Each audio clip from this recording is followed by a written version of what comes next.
All right, so what does a capital campaign look like? What does it consist of? Two pieces, a pre-campaign study, kind of you might hear it called a feasibility study, and it's absolutely necessary. And the foundation will do that. Jason will come, Jason, probably Crystal, and will come and interview people in your church. So we'll send you a packet of information that tells you information that the foundation will need, like the distribution of giving in your church, a list of the top givers, and in particular then ask you to select from top givers, leaders in the church, and then a cross-section of others to come up with about 30 people to interview, 30 either couples or individuals to interview. The interview will ask them a series of questions about their enthusiasm for the projects that you want to fund, how much they might be able to give, although that's not a commitment at that time, and some other issues of who are good leaders in the church, who they might suggest as a capital campaign chair. And that's what happens in the interview. And then about a month later, come back with a written report and make a presentation to the church. And then you have to decide what to do next. Sometimes the recommendation is, you have no business doing a capital campaign right now. You have some work to do. People don't know what you're up to, you know. So we went to, I think the very first one I was involved in when I started working for the foundation, we went to a church. They had sent off a committee 5 years previously to talk about some changes, you know, renovations to the church, and they came back 5 years later having talked to nobody in between. And in the meantime, the church had kind of moved in a different direction, and more young people were in there and so forth. And when we started interviewing about the changes they were making, which had a lot to do with the facade of the church, some accessibility, but more of the facade of the church and making the narthex bigger, people were saying, we don't need that. We don't need that. We need, you know, we could, for that amount of money, we could build a gym, right? We could build a youth center behind the church. So we said, well, maybe you need to kind of get all that together and come back, and they never did. So I don't know where they went. So, but once that happens, then you can start to think about doing the intensive phase, which the intensive campaign, which consists of a quiet phase, a public phase, and follow-up. So one of the big parts of the campaign will be a kickoff event. So before the kickoff event, you need to pull together a committee and do the planning that's required, then begin to talk to some of the lead givers to get a sense of where, you know, maybe the 13% of the people you expect to give 50% of the money are going to land. And then you have an idea about what 100% of the money is going to look like. And you might be able to announce that at the kickoff event. So that's the plan for the quiet phase.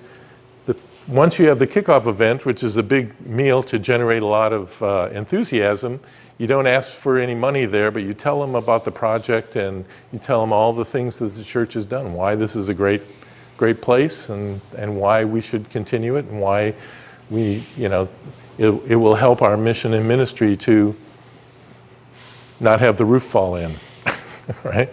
Not have the fellowship hall leak when it rains, and so forth. And that kicks off the public phase, which looks like a stewardship campaign. You have, you know, project and stewardship related sermons during that time. You have bulletin inserts, you have prayer cards, you have activities with the children, and so forth.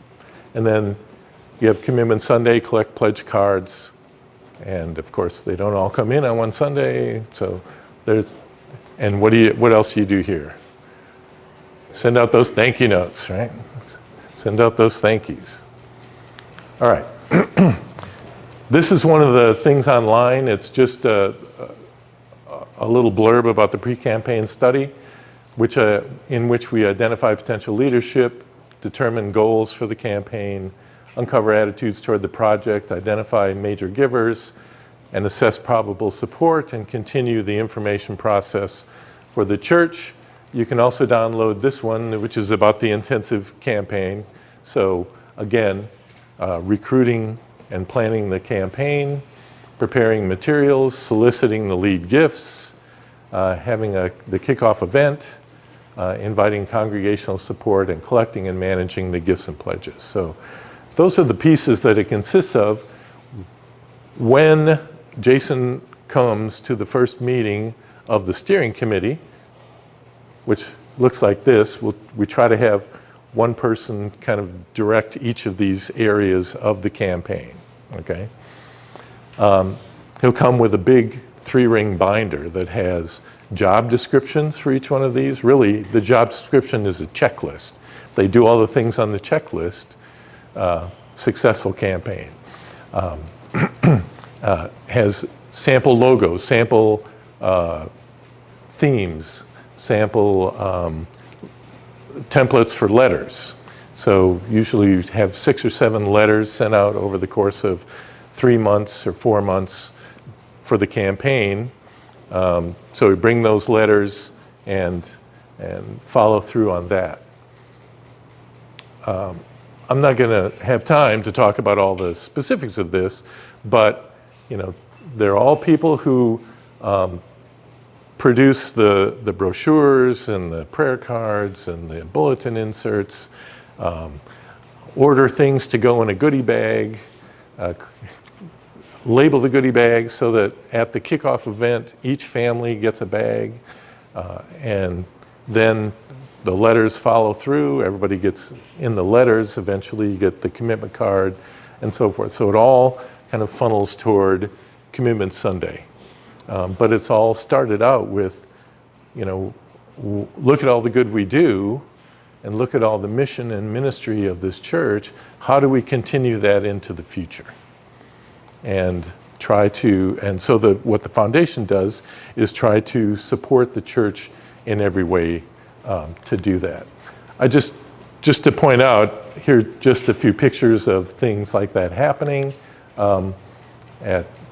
You have the kickoff event.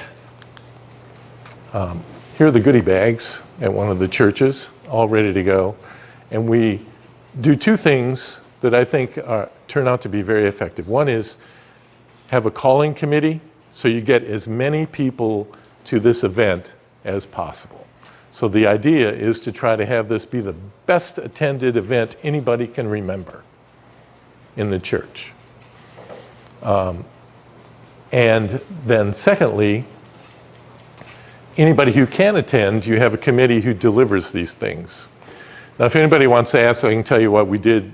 We did a couple this past fall, and because of COVID, we couldn't have a big dinner at the church. So, or offsite either. And so a couple of churches had successful campaigns, even though, you know, they had to deliver to every single household in the church, for example, and were unable to have the common meal. All right.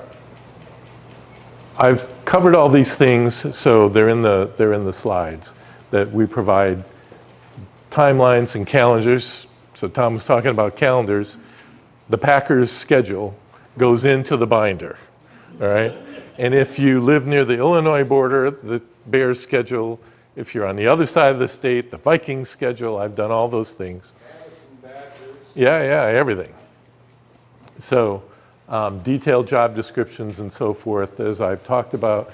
We try to be as collaborative as possible because, I'll make this the last point, is that what we provide and what any consultant for a capital campaign provides is a framework. Not a template, because that would just mean you plug things in and then it works. If you plug everything in, it works. A framework is more an approach. Each church is different, and we come in and help you to customize the capital campaign approach for your specific circumstances as much as possible. The framework is adaptable, but it's based on the spiritual growth and discipleship.